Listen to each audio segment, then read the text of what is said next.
பொதுவாக modular kitchen எல்லாருமே வந்து பாத்தீங்கன்னா ஸ்கொயர் ஃபீட் என்ன பிரைஸ் அப்படின்னு கேட்பாங்க. ஸ்கொயர் ஃபீட் என்ன பிரைஸ் அப்படின்னு கேட்கறதுக்கு முன்னால என்னென்ன மெட்டீரியல் இருக்கு, என்னென்ன மெட்டீரியல் நம்ம வந்து மாடுலர் கிச்சன் பண்ண முடியும் அப்படிங்கறத தெரிஞ்சுங்க. ஃபர்ஸ்ட் வந்து பாத்தீங்கன்னா பிவிசி அண்ட் யூபிவிசி ரெண்டுமே வந்து பாத்தீங்கன்னா இந்த மாதிரி ஹாலோவா இருக்கும். உள்ள வந்து உட்டன் கட்டைங்களை வச்சு அதுக்கு தகுந்த மாதிரி ஹிஞ்சஸ் வந்து லாக் பண்ணுவாங்க. செகண்ட் ஒன்று பாத்தீங்கன்னா எல்லாருக்கும் தெரிஞ்ச பிளைவுட். பிளைவுட்ல வந்து பாத்தீங்கன்னா வாட்டர் ப்ரூஃப் இருக்குது, கமர்ஷியல் இருக்குது. அதுல வந்து பெரும்பாலும் கிச்சனுக்கு யூஸ் பண்றது வாட்டர் ப்ரூஃப் பிளைவுட் வந்து நம்ம யூஸ் பண்ணுவோம். அதுக்கப்புறம் அலுமினியத்துல வந்து பாத்தீங்கன்னா இந்த மாதிரி அவுட்டர் ஃப்ரேம் எல்லாமே அலுமினியத்துல வரும். உங்களுக்கு இங்க யூஸ் பண்ணிருக்கிறது வந்து பாத்தீங்கன்னா பிவிசி லேமினேட் இல்லைன்னா ஏசிபி சீட் வந்து டோருக்கு வந்து யூஸ் பண்ணுவோம். அதுக்கப்புறமா வந்து பாத்தீங்கன்னா இந்த மாதிரி ஒயிட் போர்டு பார்த்திருப்பீங்க.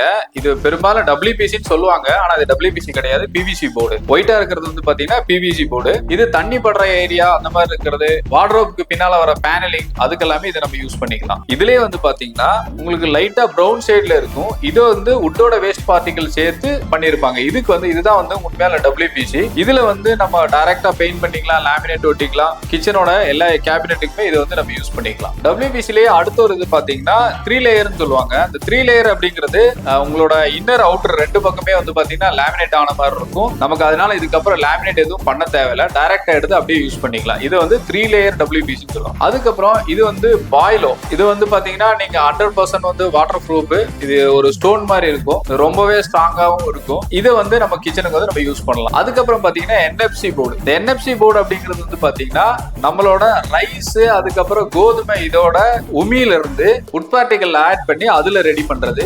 இதுல ஒரு பெனிஃபிட் என்னன்னு பாத்தீங்கன்னா இதை நம்ம என்ன ஷேப்புக்கு வேணாலும் ஹீட் பண்ணி பெண்ட் பண்ண முடியும். அதுக்கு தகுந்த மாதிரி இதை ரெடி பண்ணலாம். இதுலயும் வந்து நம்மளால வந்து மாடுலர் கிச்சன் வந்து பண்ண முடியும். அதுக்கப்புறமா HDHMR இதுவுமே வந்து பாத்தீங்கன்னா நம்ம மாடுலர் கிச்சன்ல யூஸ் பண்ணலாம். இது வந்து பியூ சட்டர்ஸ்க்கு வந்து இது பொதுவா யூஸ் பண்ணுவாங்க. இந்த வீடியோல பாத்தீங்கன்னா எனக்கு தெரிஞ்ச மெட்டீரியல்ஸ் வந்து நான் உங்களுக்கு ஷேர் பண்ணிருக்கேன். இது இல்லாம வேற ஏதாவது மெட்டீரியல் இருந்ததுன்னா நீங்க கமெண்ட்ல சொல்லுங்க. அது மட்டும் இல்லாம இந்த மெட்டீரியலை பத்தியான டீடைல் வீடியோ வேணும் அப்படின்னா எந்த மெட்டீரியலுக்கு உங்களுக்கு டீடைல் வீடியோ வேணுமோ அதை கமெண்ட் பண்ணுங்க. நான் உங்களுக்கு டீடைலா அந்த வீடியோ வந்து ஷேர் பண்றேன். இதே மாதிரியான இன்ஃபர்மேஷனுக்கு நம்ம பேஜை மறக்காம ஃபாலோ பண்ணி